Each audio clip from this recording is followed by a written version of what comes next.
পৃথিবীতে একটা মাত্র ভণ্ড সভ্যতা আছে যে তার স্থানের সাথে নিজের নাম জড়ায় নেয় নাই, সেটা হচ্ছে আধুনিক সভ্যতা। তুমি ইউরোপিয়ান সিভিলাইজেশন, ইউরোপিয়ান বলতে সমস্যা কি? ডক্টর ইউনূস বলছে যে এই সভ্যতার পতন হবে। কেন পতন হবে? কারণ এই সভ্যতাটা মুনাফা কেন্দ্রিক। পশ্চিম দেখাইছে তুমি যেখানে তোমার স্বার্থ আছে, লাভ আছে, ওইখানেই তাকাবা। রাসূল সাল্লাল্লাহু আলাইহি ওয়াসাল্লাম একটা হাদিসে বলছেন, যেভাবে মানুষদেরকে দস্তরখানে মানুষেরা এইভাবে আসে, একসাথে জমায়েত হয়, ঠিক এইভাবে বিশ্বের সকল উম্মাত গুলো তোমাদের উপরে এসে আক্রমণ করবে। তো সেই সময়টা আমরা পার করতেছি। পৃথিবীর কোন সভ্যতায় 1400 বছর টিকে থাকে না। ইবনে খালদুন বলছেন যে 3 প্রজন্ম পর্যন্ত একটা শাসন ব্যবস্থা টিকে থাকে। 3 প্রজন্ম মানে 120 বছর। সেখানে মুসলিম উম্মাহ 1400 বছর টিকে ছিল, এটা অনেক বড় ব্যাপার। ইবনে খালদুন বলেন যে কোন সভ্যতা যখন পতিত হয়, যেই সভ্যতার মাধ্যমে তার পতন ঘটছে, ওই সভ্যতার বিরুদ্ধে আঙ্গুল তুলতে ভয় পায়। ওই সভ্যতার যত কালচার আছে, যত চিন্তা ভাবনা আছে, সবগুলোকে আত্মীকরণ করে ফেলে। পশ্চিমা সভ্যতায় মানুষ হচ্ছে মালিক, তার ওনারশিপ আছে, সেই জগতের মালিক। সে চাইলে পৃথিবীর সবকিছু চেঞ্জ করতে পারে। ইসলাম মনে করে মানুষ পৃথিবীতে আল্লাহর খলিফা। আপনি ইস্তেখলাফ বা প্রতিনিধিত্ব নিয়ে আসছেন, আপনাকে আল্লাহর চাহিদাকেই বাস্তবায়ন করতে হবে। গ্রিকো রোমান সিভিলাইজেশন খ্রিস্টান ধর্মকে গ্রহণ করে নাই, বরং খ্রিস্টান ধর্মই রোমান সিভিলাইজেশনকে গ্রহণ করে ফেলছে। সে নিজেই চেঞ্জ হয়ে গেছে। খ্রিস্টান সভ্যতা যেখানেই গেছে, সে ওই অঞ্চলের কৃষ্টি কালচারকে আত্মীকরণ করে ফেলছে। কিন্তু ইসলাম আত্মীকরণ করে নাই, বরং ওই সভ্যতাকে চেঞ্জ করে ফেলছে।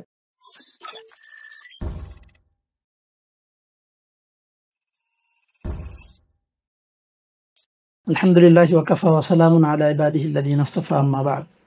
আউযু বিল্লাহি মিনাশ শাইতানির রাজীম। বিসমিল্লাহির রহমানির রহিম।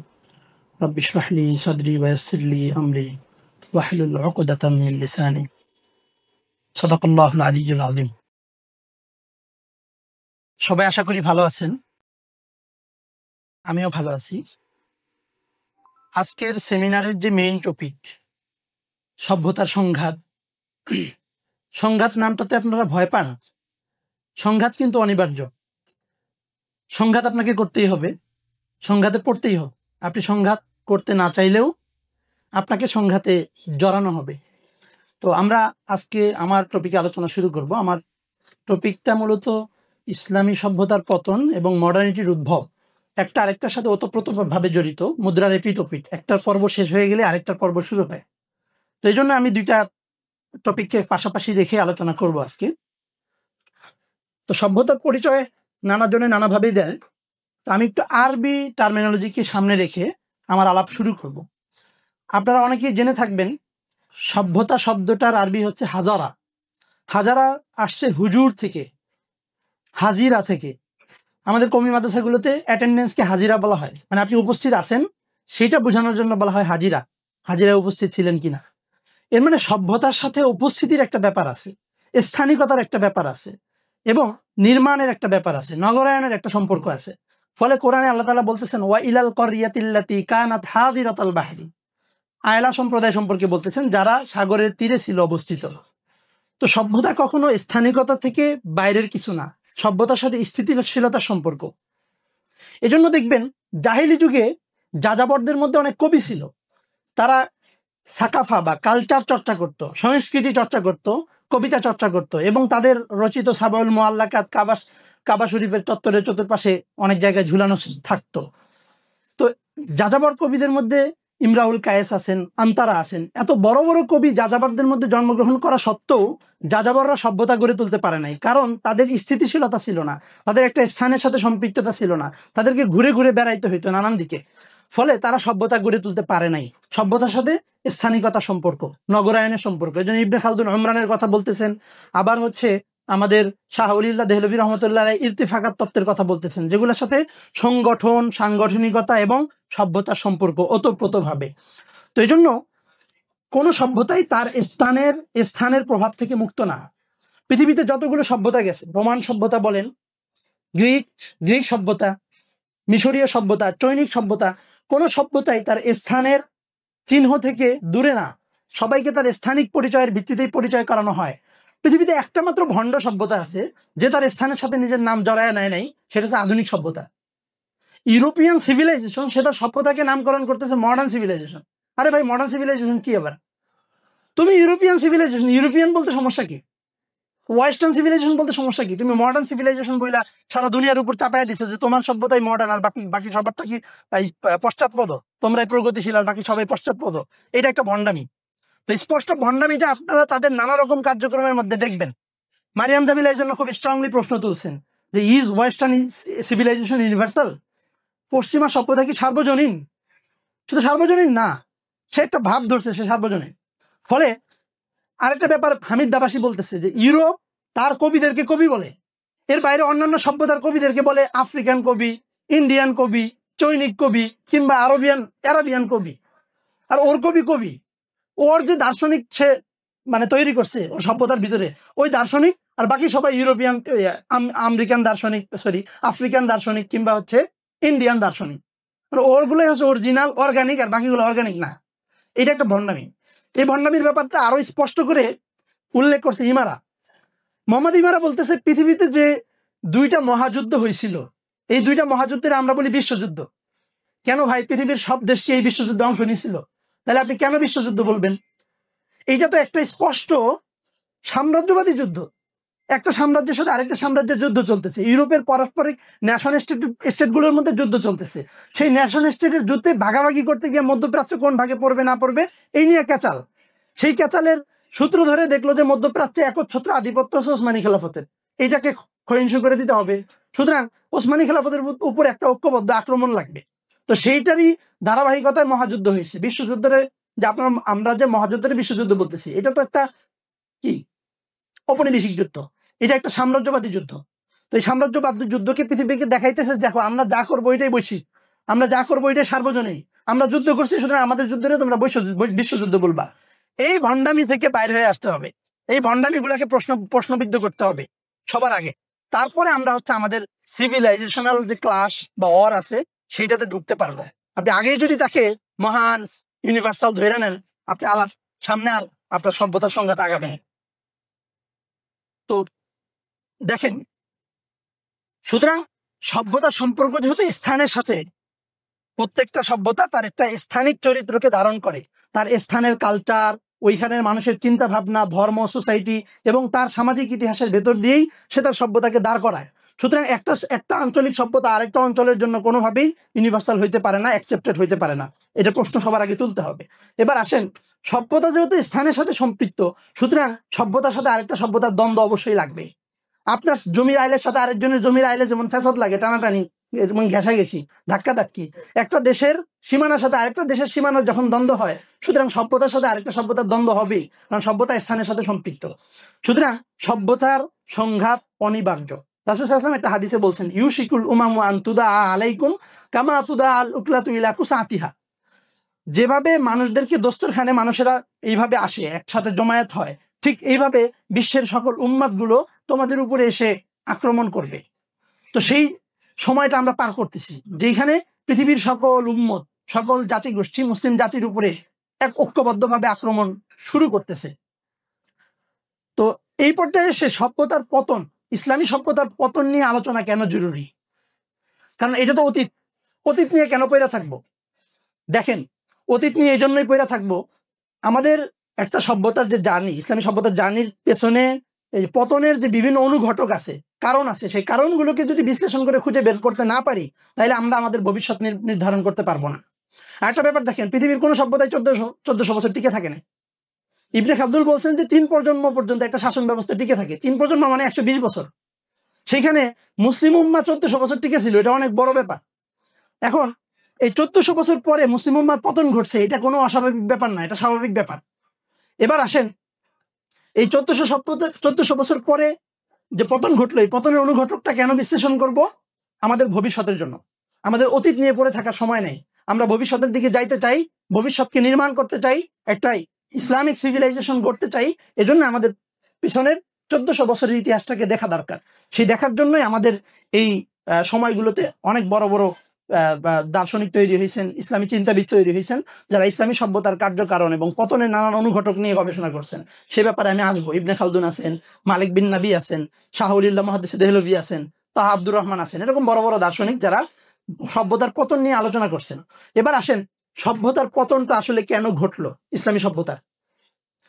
আবুল হাসান আলী নদভী ওনার যে মাজা খাসিরাল আলাম বি হিদায়াতুল মুসলিমিন বই আছে, এখানে লিখছেন 2টা জিনিসের পতন বা অধপতন বোঝা যায় না। ব্যক্তি জীবনে ঘুমের অধপতন, মানে ঘুম কখন শুরু হয় এটা কিন্তু আপনি বুঝতে পারবেন না। মানে উনি বলছেন 2টা জিনিসের সূচনা জানা যায় না। একটা জিনিসের সূচনা জানা যায় না ব্যক্তি পর্যায়ে, সেটা হলো ঘুম। আপনি কখন ঘুমানো শুরু করছেন আপনি বলতে পারবেন? কালকে রাতে ঠিক কয়টায় আপনার ঘুম আসছে 11:30 নাকি 12টায়, 12:45 নাকি 46 মিনিট, আপনি বলতে পারবেন? এবং কখনোই বলতে পারবেন? এটা কোনোভাবেই সম্ভব না। আপনি আপনার ব্যক্তি জীবনে ঘুমের সূচনা নির্ধারণ করতে পারেন না। একই সাথে একটা জাতির অধঃপতন কখন শুরু হয় ওই টাইমটা বলা যায় না। এর মানে হচ্ছে সভ্যতার পতনের অনুঘটক বিভিন্ন সময় আস্তে আস্তে আস্তে আস্তে তৈরি হয়। তো এটাকে মালিক বিন নবী বলছেন যে মালিক বিন নবী বলতেছেন হচ্ছে যে উপনিবেশ প্রবণ হয়ে ওঠে একটা সময়, যে কোনো একটা সভ্যতা কলোনাইজেবল হয়ে ওঠে, মানে তার সে উপনিবেশিত হওয়ার মতো উপযুক্ত হয়ে যায়। যেমন ধরেন আপনি একটা বিল্ডিং ধাক্কা দিচ্ছেন, পড়ে গেছে, এমন হবে? বিল্ডিংটা যখন ভাঙ্গার উপযুক্ত হবে, এটা তো রানা পেলা জানা যে ধাক্কা দিলেই জামাত শিবির ধাক্কা দিলে আর পড়ে গেল, এরকম ব্যাপার না। একটা ঘর যদি পড়ে যাওয়ার উপক্রম হয় তখন আপনি ধাক্কা দিলে পড়ে যাবে। তো একটা সভ্যতা এমনি এমনি তো পতিত হয় না, তাকে ধাক্কা দেওয়ার মতো উপযুক্ত হইতে হয়। ইসলামী সভ্যতার ভিতরে এরকম অনেক অনুঘটক তৈরি হয়েছে যেটা ধাক্কা দিলেই বা পা দিলেই দাবায়া যাবে। তো এমন একটা সময় ইসলামী সভ্যতা তৈরি হয়েছিল যে সময় আইসা পশ্চিমা কলোনি পা দাবায়া দিছে আর পা নিচে পড়ে গেছে, মানে ডেবে গেছে, মুসলিম সভ্যতা অধপতিত হয়েছে, কলোনাইজড হয়েছে। তো ওই অবস্থাটা কিভাবে তৈরি হয়েছে? নানাভাবে তৈরি হয়েছে। কেউ কেউ বলছে যে শিক্ষার অভাব ছিল, কেউ কেউ বলছে প্রযুক্তিগত উন্নতি ছিল না, সামরিকীকরণ হয় নাই যথাযথ। আবার কেউ কেউ আপনার অনেকেই যারা অর্থনীতিবিদ, বিশেষ করে ওমর চাপড়ার মতো অর্থনীতিবিদ যারা আছেন, তারা বলতেছেন যে এখানে অর্থনৈতিক অনেক ফ্যাক্টর ছিল, যেমন অক্ষ ব্যবস্থা। অক্ষ ব্যবস্থা অত্যন্ত দুর্বৃত্তপনা এবং অব্যবস্থাপনার মধ্যে পড়ে এটার যে একটা স্ট্রং ছিল, ভিত্তি ছিল ইসলামী সভ্যতায়, সেটা নষ্ট হয়ে গেছে। আপনারা জানেন যে একটা সময় পর্যন্ত ওয়াকফ ব্যবস্থা মুসলমানদের অর্থনীতিকে টিকায় রাখছিল। শিক্ষা ব্যবস্থা বলেন, বিভিন্ন বিভিন্ন হচ্ছে চ্যারিটেবল যে কাজগুলো আছে সেগুলো পরিচালিত হতো ওয়াকফের মাধ্যমে। এবং অবাক হবেন যে বিভিন্ন মাদ্রাসা এবং শিক্ষা প্রতিষ্ঠানের ওস্তাদদের ঘোড়ার ঘাসও ওয়াকফ সম্পত্তি থেকে ব্যবস্থা হইতো। তো এরকম একটা শক্তিশালী অর্থনৈতিক ফ্যাক্টর কিভাবে ধ্বংস হইলো সে ব্যাপারটাকে অনেকেই মানে দায়ী করেন, বিশেষ করে ওমর চাপড়ারা দায়ী করেন। অনেকে আবার নৈতিক অবক্ষয়কে দায়ী করেন। আবার অনেকে বলতেছেন না, নৈতিক অবক্ষয়টা পতনের জন্য দায়ী না, বরং পতনের ফলাফল, পতন হয়েছে জন্যই নৈতিক অবক্ষয় হয়েছে। তো মুসলিম সভ্যতার মধ্যে এখন বিরাজমান দেখবেন মানে ইথিক্যাল যে প্রবলেম গুলো তৈরি হয়েছে, নৈতিক অবক্ষয় তৈরি হয়েছে, সেটা এখনো আছে। তবে একটা ব্যাপার সবসময় মুসলিম সভ্যতার ভিতরে প্রাণ জুগাইছে, সেটা হলো শরিয়ার প্রভাবক, শরিয়ার একচ্ছত্র প্রভাব।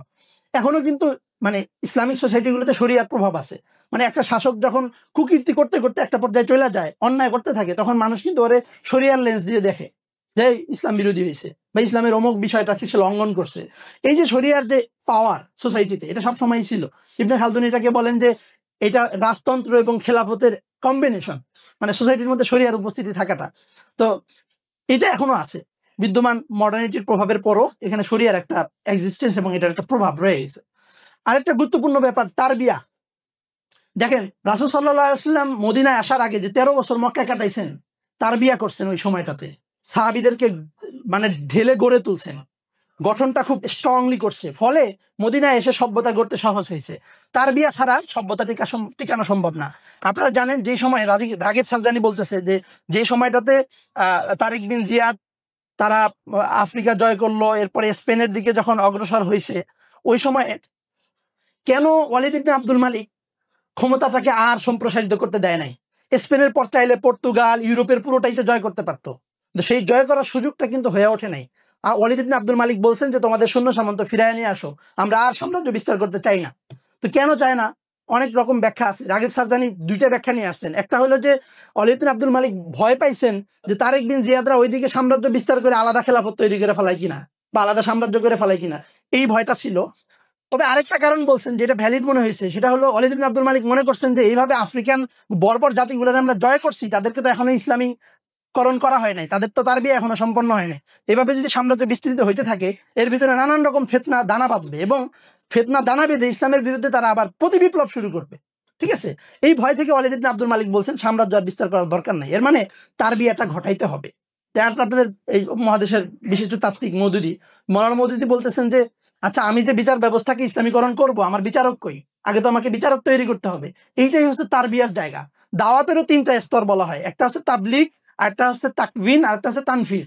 অর্থাৎ আপনি আগে প্রচার করবেন, এরপরে যার মাঝখানে আপনি যাদের মধ্যে ইসলামকে প্রচার করছেন তাদেরকে গঠন করবেন, গঠন করার পরে তাকে বলবেন এবার বাস্তবায়ন করো ইসলামকে। তো শরিয়া শুধুমাত্র চাপাই দিলেই তো হবে না। এটা তো ক্যাডেট স্কুল বা ক্যাডেট কলেজ না যে আপনি একটা আইন লিখে দিলেন নোটিশ বোর্ডে, সবাই পালন করা শুরু করলো। ব্যাপারটা এরকম না। বিশেষভাবে উপমহাদেশে এটা আরো বেশি সত্য যে উপমহাদেশের কোনো জিনিসই এক কথায় লেখা ওঠে না। এই যে ধরো এখন জুলাই প্রোক্লেমেশন, জুলাই ঘোষণাপত্রের কথা বলতেছে, আপনার কি মনে হয় জুলাই ঘোষণাপত্র গলায় ঝুলায় ঘুরলেই দেশের সবাই ভালো হয়ে যাবে, ফ্যাসিজম দূর হয়ে যাবে? ফ্যাসিজম তো দূর হবে না, ফ্যাসিজম তো এখনো সোসাইটিতে রয়ে গেছে।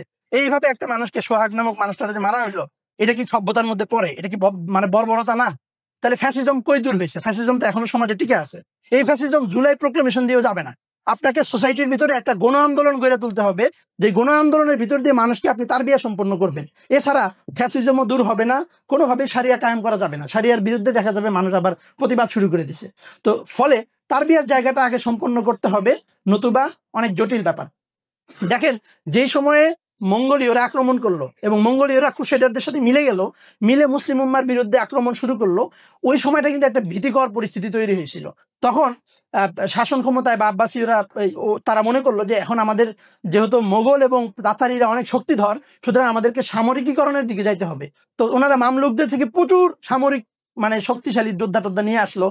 তাদের মধ্যে কোনো কি ছিল না, শিক্ষা দীক্ষা ছিল না, কোরআন পড়তে পারতো না, আরবি জানতো না, ইসলামিক নলেজের অনেক ল্যাকিং ছিল। এই অবস্থায় তাদেরকে ইনক্লুড করার পরে দেখা গেছে পরবর্তীতে নানান ফ্যাসাদ তৈরি হয়েছে। তো তার বিয়া সম্পূর্ণ না করে আপনি পরবর্তী ধাপে যাইতে পারবেন না, সেটা সুষ্ঠু ব্যাপার হবে না, ঘটনাটা সুষ্ঠু হবে না। তো এই জন্য তার বিয়াটা খুব ইম্পর্টেন্ট একটা ফ্যাক্টর। তার বিয়া না থাকার কারণে বা তার বিয়ার গ্যাপটা থাকার কারণেই মূলত এই অবস্থা তৈরি হয়েছে। এখন মুসলমানদের মুসলিম শাসন যে খেলাফতের পরে মাত্র 80 বছরের ভিতরে এত দ্রুত সাম্রাজ্য বিস্তার করছে, এইটার আসলে কোনো ধরনের যৌক্তিকতা আছে কিনা? অবশ্যই যৌক্তিকতা আছে, কারণ ওই সময় যদি মুসলমানদের সাম্রাজ্য এত দ্রুত বিস্তার না ঘটতো, তাইলে রোমান এবং পারস্য সভ্যতা মুসলমানদেরকে গিলে খাইতো। ওই সময় প্রয়োজন ছিল 80 বছরে অল্প সময়ে মুসলিম সাম্রাজ্য বৃদ্ধি করা, এটা একটা দাবি ছিল, নাইলে রোমান সাম্রাজ্য আমাদের গিলে খেয়ে ফেলতো। তো এই যে দ্রুততার সাথে সাম্রাজ্য বিজয়ের কারণে তার বিয়াটা হয় নাই, যে তার বিয়াটা দরকার ছিল, এটাকে ইমারা বলতেছেন এটাও একটা পতনের ফ্যাক্টর হিসেবে ভূমিকা রাখছে, যেই কারণে পরবর্তীতে মুলুকিয়া বা রাজতান্ত্রিক শাসন ব্যবস্থার শাসকদের মধ্যে ব্যাপক ধরনের তার বিয়ার সংকট দেখা গেছে। তারা ক্ষমতার জন্য 4 বছর 5 বছর 6 বছরের বাচ্চারে পর্যন্ত মেরে ফেলছে, বাবারে মেরে ফেলছে, ভাইরে মেরে ফেলছে, এই ঘটনাগুলো ঘটছে।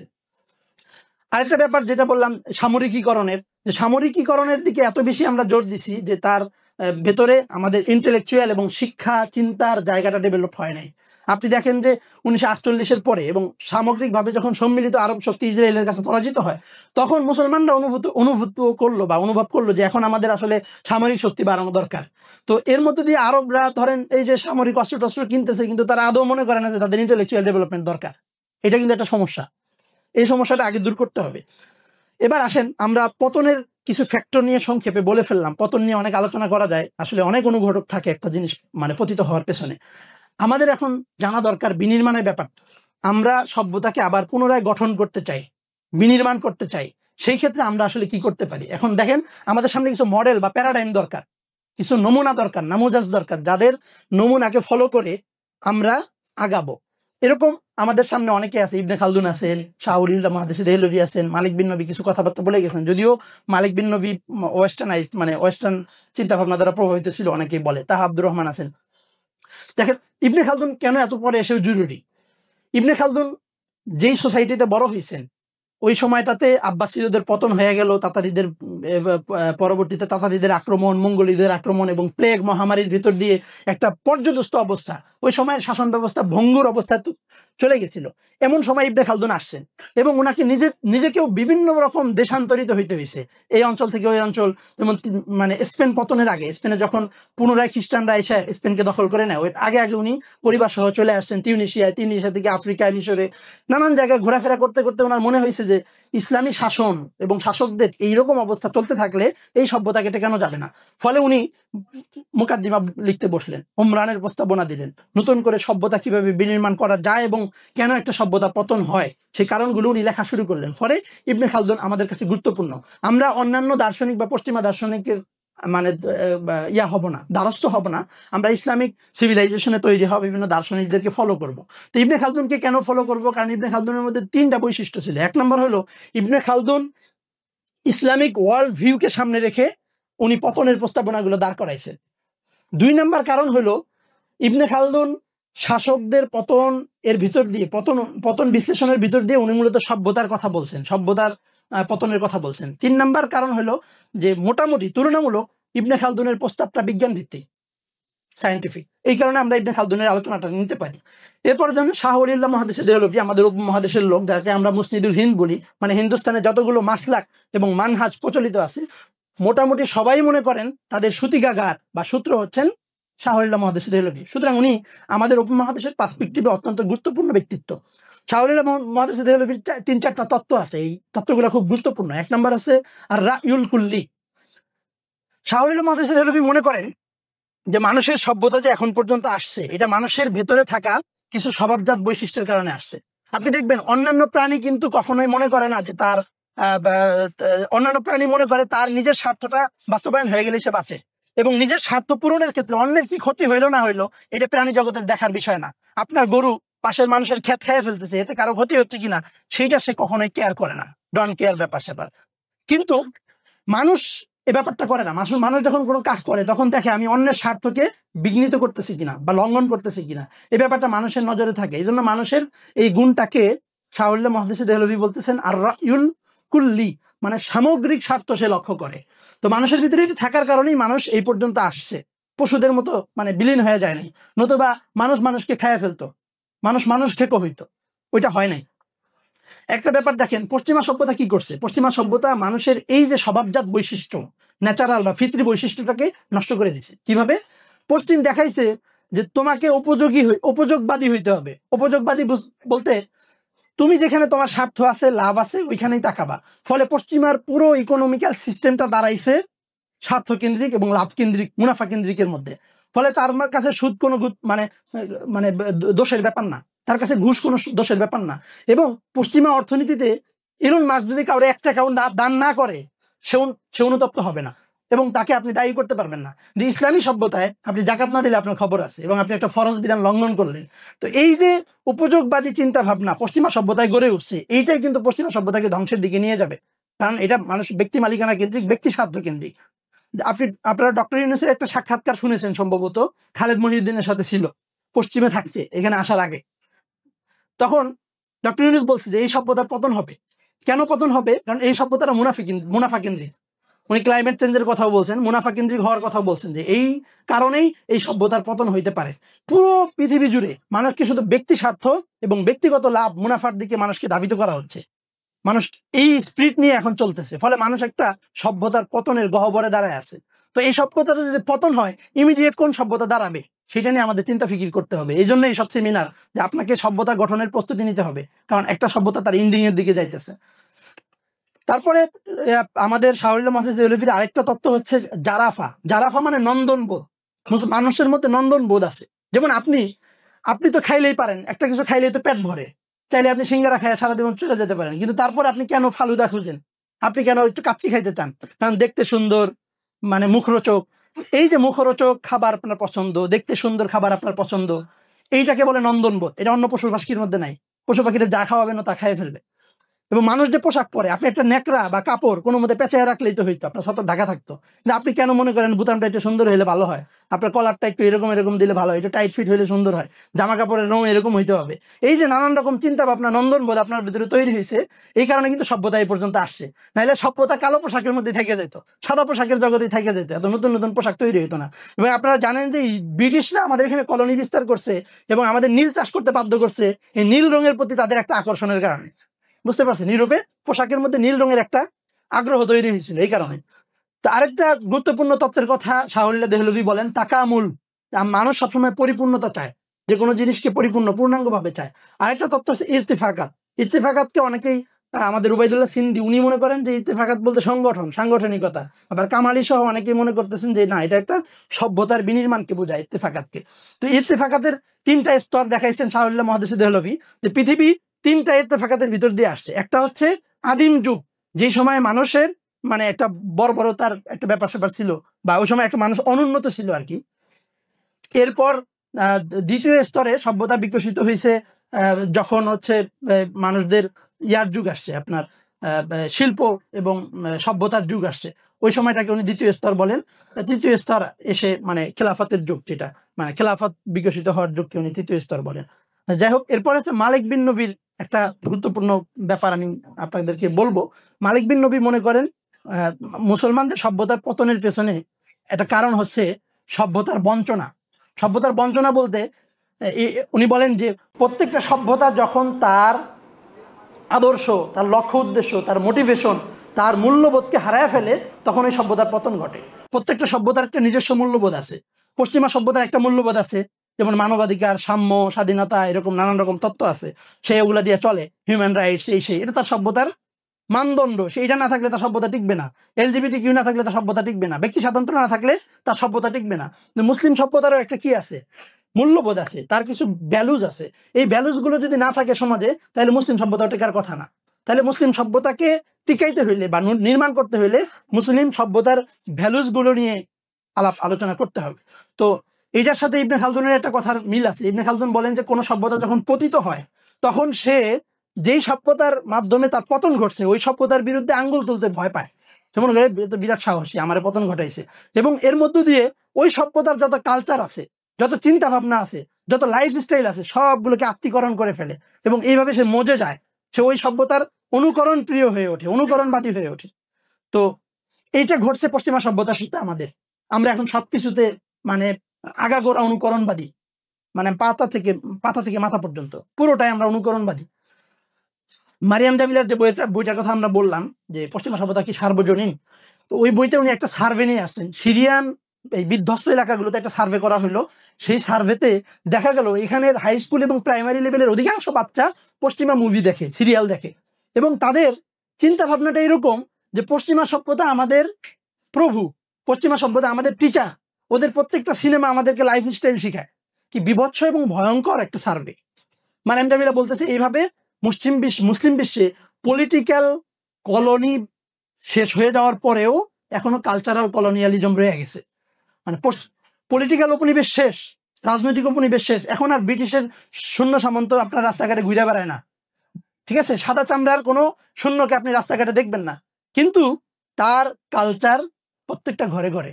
তো সুতরাং এই কালচারের বিরুদ্ধে আমাদের কথা বলতে হবে। এবার আমি আমার আলোচনার দ্বিতীয় পর্বে আসি, মডার্নিটির উদ্ভব। মডার্নিটি বলতে আধুনিকতা। যে আধুনিক সভ্যতাটাকে পশ্চিম ভণ্ডামি করে আধুনিক সভ্যতা নাম দিছে, ওই সভ্যতা নিয়ে আমরা আলোচনা করি। এই সভ্যতা মোটামুটি মোটা দাগের তিনটা বৈশিষ্ট্য এই সভ্যতার। একটা হচ্ছে আত-তাবিউল মাদ্দি, মানে বস্তুবাদী স্বভাব। আরেকটা হচ্ছে তার তাবিউল উনসুরি, বা এটাকে বলে হচ্ছে আপনার রেসিস্ট। পশ্চিমা সভ্যতার একটা রেসিস্ট স্বভাব আছে। আরেকটা হচ্ছে দ্বান্দ্বিক স্বভাব। তিনটা জিনিস মনে রাখবেন, বস্তুবাদী স্বভাব 2 নম্বর, দ্বান্দ্বিক স্বভাব 3 নম্বর হচ্ছে রেসিস্ট স্বভাব, বর্ণবাদী স্বভাব। এই তিনটা স্বভাব তার মধ্যে আছে। বস্তুবাদী স্বভাবটা সে পাইছে তার ট্র্যাডিশন, গ্রিক এবং গ্রিকো রোমান সিভিলাইজেশন থেকে। দেখেন, মডার্নিটি বলতে বোঝায় যে ট্র্যাডিশন থেকে বিচ্ছিন্ন হয়ে যাওয়া, মানে আপনার অতীত থেকে আপনি বিচ্ছিন্ন হয়ে যাবেন এবং আপনি সামনের দিকে চলবেন, আপনি প্রগতিশীল হবেন। এটা হচ্ছে আধুনিকতার একটা স্লোগান। কিন্তু আধুনিকতা বা পশ্চিমা সভ্যতা সে নিজেই কিন্তু পশ্চাৎমুখী। মানে সে এক পা চলতে পারবে না গ্রিকো রোমান সিভিলাইজেশন ছাড়া, অ্যারিস্টটল, প্লেটো এবং সক্রেটিস ছাড়া সে এক কদম চলতে পারবে না। এবং তার মুখে অনবরত চর্চিত হয় সক্রেটিস, অ্যারিস্টটল অমুকের জনক, তমুকের জনক, অমুক শাস্ত্রের জনক, নানান কিছু সে অ্যারিস্টটলের কাছে সাপোর্ট করে। তাহলে সে কি ট্র্যাডিশনমুখী না? সে কি অতীতমুখী না? সে নিজে অতীতমুখী, তার একটা ট্র্যাডিশন আছে, তার একটা অতীত আছে, কিন্তু মানুষকে বলতেছে তোমাদের অতীত ভুলে যাও, তোমরা প্রগতিশীল হও। এটা একটা ভণ্ডামি। তো পশ্চিমা সভ্যতা যে তার বস্তুবাদী স্বভাবটা আয়ত্ত করছে, সেটা গ্রিক সিভিলাইজেশন থেকে আয়ত্ত করছে। রোমানদের মধ্যে অনেক রকম বস্তুবাদী স্বভাব ছিল। রোমানরা ধরেন যে এই যেটা একটু আগে বললাম যে স্বার্থ কেন্দ্রিক, মুনাফা কেন্দ্রিক ছিল, এবং তাদের মধ্যে প্রচুর বস্তুবাদী চিন্তা ভাবনা ছিল। রোমানদের মধ্যে প্যাগানিজম ছিল এবং মাদ্দিয়াত ছিল, বস্তুবাদিতা ছিল। তো সেইখান থেকে পশ্চিমা সভ্যতা বস্তুবাদী এই ইয়াগুলো, মানে অনুঘটকগুলো তারা ধারণ করছে। ফলে আপনি দেখবেন যে অ্যারিস্টটল মনে করে পৃথিবীর আল্লাহর সাথে পৃথিবীর সম্পর্কটা কি। অ্যারিস্টটল মনে করে আল্লাহ হচ্ছেন মুহাররিক আউয়াল। মুহাররিক আউয়াল মানে যিনি প্রথম পৃথিবীটাকে নাড়া দিচ্ছেন, মানে পৃথিবীর সৃষ্টি করে দিচ্ছেন। উনি জাস্ট স্রষ্টা, এর বাইরে আর কিচ্ছু না। উনি সৃষ্টি করছেন, সৃষ্টির পরে ওই জিনিসের ভেতরে কি ঘটবে না ঘটবে এটা নিয়ে আর আল্লাহ কোনো কাজ বারবার করেন না, নাউযুবিল্লাহ। ওরা অ্যারিস্টটল তুলনা দিতেছে একটা ঘড়ির সাথে। যেমন ঘড়ি নির্মাতা একটা ঘড়ি বানায় ফেলানোর পরে ওই ঘড়ি কিভাবে চলবে, কখন কোন টাইম দিবে, এটা কি নির্মাতার কাছে হাতে থাকে? কিন্তু ইসলাম কি মনে করে? ইসলাম মনে করে আল্লাহ হচ্ছে পৃথিবীর প্রতিপালক। যতক্ষণ পর্যন্ত তার সৃষ্টি আছে ততক্ষণ পর্যন্ত আল্লাহ তাআলার রুবুবিয়াত আছে, প্রতিপালন আছে। একটা মুহূর্তের জন্য আল্লাহর প্রতিপালন শেষ হয়ে যায় না। সুতরাং স্রষ্টা এবং প্রতিপালকের মধ্যে পার্থক্য আছে। পশ্চিমা কনসেপ্টের সাথে আমাদের কনসেপ্টে এখানেই তফাৎ। পশ্চিম মনেই করে যে আল্লাহ তাআলা সৃষ্টির পর থেকে পৃথিবীতে যা হচ্ছে সব ন্যাচারাল, সবই বস্তুবাদী, এখানে পরজগৎ বলতে কিছু নাই। ফলে পশ্চিমা সভ্যতায় মানুষ হচ্ছে মালিক, মানুষ হচ্ছে সাইয়্যিদ বা মালিক, তার ওনারশিপ আছে, সেই জগতের মালিক। সে চাইলে পৃথিবীর সবকিছু চেঞ্জ করতে পারে, সে চাইলে পৃথিবীর পাহাড় কাইটা ধস করতে পারে, নদীর আকবাক চেঞ্জ করতে পারে, একজন নদী নিয়ন্ত্রণ করতে পারে, একজন আরেকজনের পানি ঠেকাই দিতে পারে। সে কারণ সে মালিক, সে তো পৃথিবীর উপর তার অধিপতিটাই বাচরণ। কিন্তু ইসলাম মনে করে মানুষ পৃথিবীতে আল্লাহর খলিফা। আপনি ইস্তেখলাফ বা প্রতিনিধিত্ব নিয়ে আসছেন, আপনাকে আল্লাহর মানসা বা আল্লাহর চাহিদাকেই বাস্তবায়ন করতে হবে। ফলে আরেকটা ইন্টারেস্টিং ব্যাপার হলো যে ইউরোপ এই যে বস্তুবাদী হইলো, এই বস্তুবাদী ইউরোপকে চেঞ্জ করার জন্য কি কেউ আসে নাই? আসছে, খ্রিস্টিয়ানিটি আসছে, কিন্তু তেমন কোনো ব্যাপক চেঞ্জ আসে নাই। কেন? কারণ খ্রিস্টিয়ানিটি ইউরোপে এসে সে নিজেই পরিবর্তন হয়ে গেছে। এই জন্য যারা বলে যে ইমারা বলতেছেন যে ইন্না রুমা লাম তাতানাসসার বালিন নাসরানিয়াতা কদ তারাওয়ামাত, মানে রোম, গ্রিকো রোমান সিভিলাইজেশন খ্রিস্টান ধর্মকে গ্রহণ করে নাই, বরং খ্রিস্টান ধর্মই রোমান সিভিলাইজেশনকে গ্রহণ করে ফেলছে, সে নিজেই চেঞ্জ হয়ে গেছে। ফলে ইসলামিক সভ্যতার সাথে খ্রিস্টান সভ্যতার একটা মৌলিক তফাৎ হলো, খ্রিস্টান সভ্যতা যেখানেই গেছে সে ওই অঞ্চলের কৃষ্টি কালচারকে আত্মীকরণ করে ফেলছে, কিন্তু ইসলাম আত্মীকরণ করে নাই, বরং ওই সভ্যতাকে চেঞ্জ করে ফেলছে। আরেকটা গুরুত্বপূর্ণ পশ্চিমা সভ্যতার আরেকটা গুরুত্বপূর্ণ স্বভাব হইল সে ব্যাপকভাবে রেসিস্ট। তার রেসিজম আপনি খুঁজে পাবেন এই ইয়ার মধ্যে, হিটলারের মধ্যে, নাৎসি বাহিনী। সে নাৎসি বাহিনীর যে জার্মান রক্তকেন্দ্রিক তার যে গরিমা, এটা কিন্তু পশ্চিমা সভ্যতা তার ভিতরে তৈরি করে দিছে। পশ্চিমা সভ্যতা পৃথিবীর অন্য সভ্যতাকে আদার মনে করে, অপর মনে করে, তার সভ্যতার মিলা সে একটা জোট তৈরি করে। এবং আরেকটা ইন্টারেস্টিং ব্যাপার হলো পৃথিবীতে যতগুলো ফ্যাসিস্ট আছে এবং যতগুলো স্বৈরাচার আছে এবং যতগুলো জালেম আছে, মোটামুটি অধিকাংশ জালেম বামপন্থী, বামপন্থা থেকে এটা আসছে। কারণ বামপন্থার মধ্যে এক ধরনের র্যাসিজম আছে। সে ঐতিহাসিক বস্তুবাদ এবং দান্তিক বস্তুবাদের কথা বলে। সে বলে যে পৃথিবী একটা দ্বন্দ্বের মধ্যে দিয়ে চলে আসতেছে। একসময় দাস মালিকের সম্পর্ক ছিল, একসময় এখন শ্রমিক আর মালিকের সম্পর্ক, মালিক আর শ্রমিক সবসময় দ্বন্দ্বপূর্ণ সম্পর্কে থাকবে। এবং ডারউইনও দেখেন, ডারউইন কি বলতেছে? ডারউইন প্রকৃতির মধ্যে একটা দ্বন্দ্ব খুঁজতেছে, ঠিক না? সে বলতেছে যে ন্যাচারাল সিলেকশনের কথা বলতেছে, ন্যাচারের মধ্যে একটা দ্বন্দ্ব চলতেছে, এর মধ্যে যে শক্তিশালী সে টিকে যাবে। এটা তো র্যাসিস্ট প্রবণতা। ফলে ইউরোপ এই ধ্যান ধারণা নিয়ে তার উপনিবেশ কায়েম করছে। সে আফ্রিকায় গেছে, মানুষের ধরছে, ধরে ধরে দাস বানাইছে এবং আমেরিকায় নিয়ে গেছে। এখন এমন পর্যন্ত করছে যে তারা খাঁচার ভিতরে মানুষ বন্দি করে রাখছে। আমেরিকান ছেলে মেয়েরা গিয়ে খাঁচার ভিতরে মানুষকে খোঁচাইছে, সে কথা বলছে আফ্রিকান ভাষায়। ইউরোপিয়ানরা মনে করছে এই কি কথা বলে, তো পশু পাখির মতো চেঁচা করতেছে। তো এইটা তারা মানে ম্যাজিক হিসাবে নিত। চিড়িয়াখানায় আমরা বানরের সাথে যেমন দুষ্টামি করি, ইউরোপিয়ান এবং আমেরিকান ছেলেপেলেরা আফ্রিকান বন্দীদের সাথে এরকম দুষ্টামি করতো। একটা অদ্ভুত কিম্ভূত কিমাকার একটা সভ্যতা তারা গড়ে তুলছে। এখন সে তার অতীতকে ভুলতে চায়। তার মধ্যে দাস ব্যবস্থা ছিল, জুলুম ছিল, নির্যাতন ছিল, মানুষকে অমানুষ মনে করতো।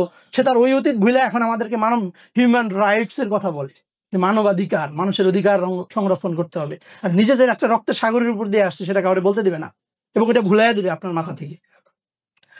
আরেকটা ব্যাপার হচ্ছে পশ্চিমা সভ্যতার মধ্যে সর্বত সবসময় একটা সংঘাত চলে আসতেছে, যেটা বললাম এটা ডারউইনের মধ্যে আসছে। আর এটা দেখেন আমাদেরকে কি কি ভুল ইতিহাস শেখানো হয় আমাদের পাঠ্যপুস্তকে। আমাদেরকে দেখানো হয় যে কলম্বাস সে বিরাট আবিষ্কারক, আমেরিকা আবিষ্কার করছে। কলম্বাসের উদ্দেশ্য কি ছিল? সে কেন আসছিল? সে উপনিবেশ করতে আসছিল। তার উদ্দেশ্য ছিল এশিয়াকে, দুই উদ্দেশ্যে আসছে। একটা হচ্ছে এশিয়ার সাথে ইউরোপের বাণিজ্যিক সম্পর্ক তৈরি করা, নতুন রাস্তা খোঁজা। আরেকটা হচ্ছে পুরো মুসলিম অঞ্চলটাকে ঘিরে ফেলা। এটা তার একটা উদ্দেশ্য ছিল। তো তাদেরকে আমাদের কাছে মহান হিরো বানায় ফেলা হয়েছে। আমি একজনকে জিজ্ঞেস করছিলাম যে এই ইয়ার যে আবিষ্কার, আপনার কি বলে, এই যে কি একটা ইয়া আছে না, চিত্র আছে যেটা শ্রেষ্ঠ চিত্রকর্ম বলা হয়, মোনালিসা। বললাম যে ভাই মোনালিসা চিত্রকর্ম শ্রেষ্ঠ হইলো কিভাবে? ওর মধ্যে কি এমন ব্যাপার আছে? পরে দেখলাম যে ওর মধ্যে নাকি মানবতা বোধ আছে। এই ছবির মধ্যে কি মানবতা বোধ খুঁজে পান আমি তো বুঝি না।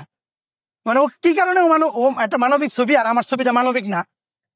একটা অদ্ভুত রকম মানে একটা মানে আমাদের উপর ছড়াই দেওয়া হয়েছে, বিভিন্ন রকমের দৃষ্টিভঙ্গি ন্যারেটিভ ছড়াই দেওয়া হয়েছে, সেগুলো আমরা এখন গিলতেছি। তো আমি আমার আলোচনা শেষের দিকে 10 মিনিট আছে, আমি ইন্ডিংটা টেনে ফেলবো।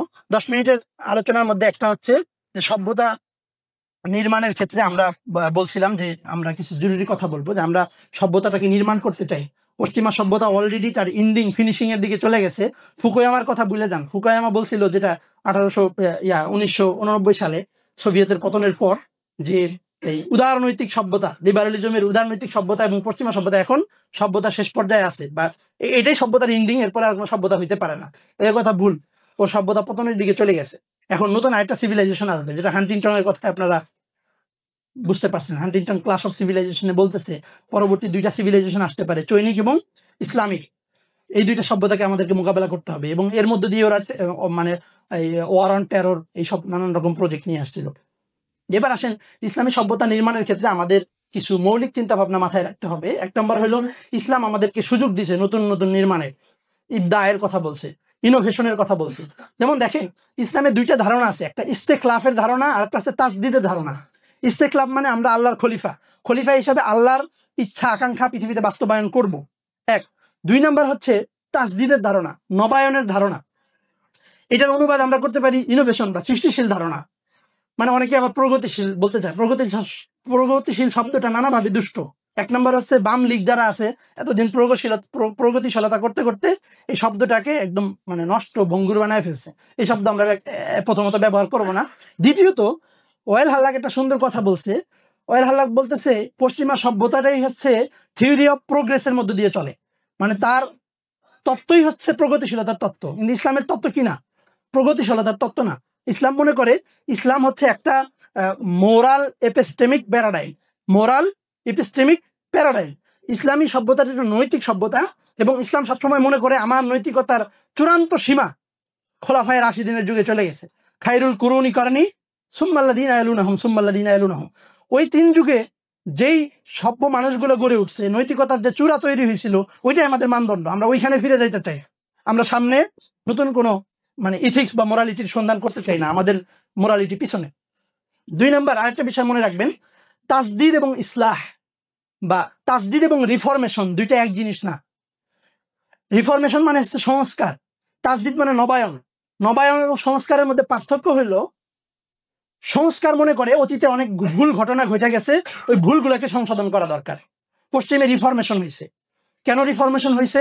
কারণ প্রোটেস্ট্যান্টরা মনে করতো ক্যাথলিকরা অনেক ভুলভাল করছে, ধর্মের ভিতরে অধর্ম ঢুকায় ফেলছে, এবং নানান রকম ইন্ডালজেন্স বিক্রি করছে, বিভিন্ন মুক্তিপত্র বিক্রি করছে। ফলে ক্যাথলিক তার ধর্মকে নষ্ট করে ফেলছে। সুতরাং ওই নষ্ট জিনিসটাকে মেরামত করতে হবে। ইসলাম কি মনে করে না পিছনে যা গেছে সেটা নষ্ট, এরকম মনে করে না। ইসলাম মনে করে যে প্রত্যেক 100 বছরে একজন মানুষ পাঠানো হয়, মা ইউজাদ্দিদুলাহা দীনাহা, যে তার ধর্মকে নবায়ন করবে। পেছনে যা ছিল সেটা তার সময়ের সাথে সীমাবদ্ধ ছিল। এখন আমাদের নতুন সময়, নতুন ভাবে গড়তে হবে আমাদের চিন্তা ভাবনা। তাসদিদুদ্দিন, ধর্মের নবায়ন মানে কিন্তু কোরআন হাদিসের টেক্সট বদলায় ফেলা না, বরং ধর্মকে কেন্দ্র করে আমাদের যে নতুন রকম বা বিভিন্ন রকম চিন্তা ভাবনা গড়ে উঠেছে, এই চিন্তা ভাবনাকে চেঞ্জ করার নাম হচ্ছে তাসদিদ। এই জন্য যুগে যুগে মুজাদ্দিদ আসছেন। এক একজন মুজাদ্দিদের এক এক রকম প্যাটার্ন, এক এক রকম কর্মপদ্ধতি, এক এক রকম মানহাজ। সুতরাং প্রত্যেকটা মুজাদ্দিদের প্রতি আমরা শ্রদ্ধাশীল, এবং তুরাসের, ইতিহাসের, ট্র্যাডিশনের, অতীতের প্রত্যেকটা ঘটনাকে আমরা শ্রদ্ধা করি। এবং এখানে আমাদের কোনো বাইনারি নাই, আমরা ওনাকে মানবো না, ওনাকে ধরবো না, শাহরুল্লাহ মান না, বা গাজালিকে আমি মানি না, এরকম না। সবার থেকে নেওয়ার আছে, সবাইকে নিয়ে আমরা সামনে আগায় চলবো। এটা আমাদের গুরুত্বপূর্ণ ব্যাপার। 3 নম্বর গুরুত্বপূর্ণ বিষয় হলো তকি উসমানী যেটা বলছেন, যে পশ্চিমা সভ্যতা আমাদের উপরে চেপে বসছে জ্ঞানতাত্ত্বিক এবং ইন্টেলেকচুয়ালি ওরিয়েন্টালিজমের মাধ্যমে, প্রাচ্যবাদের মাধ্যমে। সুতরাং এই প্রাচ্যবাদকে মোকাবেলা করতে হলে, এই মডার্ন সিভিলাইজেশনকে মোকাবেলা করতে হলে আমাদের অক্সিডেন্টালিজম তৈরি করতে হবে, অর্থাৎ পাশ্চাত্যের বিরুদ্ধে আমাদের ক্রিটিক্যাল হইতে হবে, সমালোচনা করতে হবে। কিন্তু এই ব্যাপারটা অনেক খেয়াল রাখা দরকার। অনেকে অক্সিডেন্টালিজমের কথা বলে, পাশ্চাত্যবাদের কথা বলে অনেক সময় যা করে ফেলেন, মানে প্রাচ্যবাদী প্রকল্পের পথেই হাঁটেন। মানে ভুলভাল তথ্য, চাপাইয়া দেওয়া তথ্য আমরা অনেক সময় চর্চা করি। এটা করা যাবে না। অক্সিডেন্টালিজম যেন ওরিয়েন্টালিজমের মতো না হয়, কারণ ওরিয়েন্টালিজম অলরেডি পশ্চিমে নিন্দিত। কেউ আর নিজেকে এখন প্রাচ্যবাদী বলে না, কারণ প্রাচ্যবাদী বা প্রাচ্যবিদ শব্দটা পশ্চিমে অলরেডি কুপংক্লিল, এবং এটা দিয়ে গালি দেওয়া হয়। এবং এটা বিশেষভাবে হয়েছে এডওয়ার্ড সাইড এবং এই যে ওয়াইল হাল্লাকদের পরে পশ্চিমে একটা পরিবেশ তৈরি হয়েছে। এখন আর কেউ ওরিয়েন্টালিজম পছন্দ করে না। তকি উসমানী আরেকটা গুরুত্বপূর্ণ নির্দেশনা আমাদেরকে দিচ্ছেন, সেটা হলো যে একসময় গাজালি এবং ইমাম রাজি উনারা বা ইমাম ইবনে তাইমিয়া আর-রাদ্দু আলাল মান্তিকিয়িনের মাধ্যমে পশ্চিমা সভ্যতাকে যেইভাবে মোকাবেলা করছেন, সেটা আবার নতুন ভাবে জাগায় তুলতে হবে। আমরা তো এখন গ্রিক সিভিলাইজেশনের ভিতরে নাই, গ্রিক ফিলোসফি তার এখন চর্চা হয় না ডিরেক্টলি, এখন মডার্ন ফিলোসফি আসছে, মডার্ন সিভিলাইজেশন আসছে। সুতরাং মডার্ন সিভিলাইজেশন এবং মডার্ন ফিলোসফির সাথে আমাদের মোকাবেলা করতে হবে, তার মুখোমুখি হইতে হবে। সেই ক্ষেত্রে আমাদের কিছু গাজালি লাগবে, আমাদের কিছু ইবনে তাইমিয়া লাগবে, যারা সরাসরি পশ্চিমা ফিলোসফিকে, পশ্চিমা সিভিলাইজেশনকে নৈতিকভাবে, জ্ঞানতাত্ত্বিকভাবে এবং ইন্টেলেকচুয়ালি প্রতিরোধ করবে। এরকম কিছু লোক আমাদের অবশ্যই তৈরি হতে হবে। আরেকটা গুরুত্বপূর্ণ শেষ নির্দেশনা, যেটা একই সাথে তকি উসমানী সাহেব বলছেন, বদিউজ্জামান সাঈদ নুরসি বলছেন এবং আলী হাসান আলী নদভী বলছেন, যে পশ্চিমের মধ্যে দুইটা ব্যাপার আছে, একটা হচ্ছে দররা, একটা হচ্ছে নাফিয়া। পশ্চিম একই সাথে আমাদের জন্য ক্ষতিকর, তবে পশ্চিমের কিছু ব্যাপার আছে যেটা উপকারী, সেখান থেকে আমরা নিতে পারি। যেমন টেকনোলজিক্যাল যে অ্যাডভান্টেজ আছে বা জ্ঞানের যে নতুন নতুন শাখা তারা তৈরি করছে, সেখান থেকে উপকৃত হইতে সমস্যা নাই। বা তারা ধরেন ইরানে আইসা যে যত বড় হামলা আমেরিকা করে গেল, যেই টেকনোলজি তারা তৈরি করছে, ওই সব টেকনোলজি আমরা কেন তৈরি করব না? তো এটা আমরা অবশ্যই করতে পারি। তো এই প্রস্তাবনার ভিতর দিয়ে তকি উসমানী আমাদেরকে আবার জাগতে বলছেন এবং আমাদেরকে পশ্চিমের যতটুকু নেওয়া যায় ততটুকু নিয়ে বাকিটাকে বর্জন করতে বলছেন। তো এই বলে আমি আমার আলোচনা শেষ করছি, আমি আমার আলোচনা শেষের দিকেও চলে আসছি। তো আশা করি আমি আমার আলোচনার মধ্য দিয়ে ইসলামী সভ্যতার পতনের অনুঘটকগুলো বোঝানোর চেষ্টা করতে পেরেছি এবং আধুনিক সভ্যতা যেই মানদণ্ড পাটাতনের উপর দাঁড়ায় আছে, সেই পাটাতনটাও খোলাসা করতে পেরেছি। আল্লাহ তাআলা আমাদেরকে আমার আলোচনা থেকে উপকৃত হওয়ার তৌফিক দান করুন। ওয়া আখিরু দাওয়ানা আলহামদুলিল্লাহি রাব্বিল আলামিন।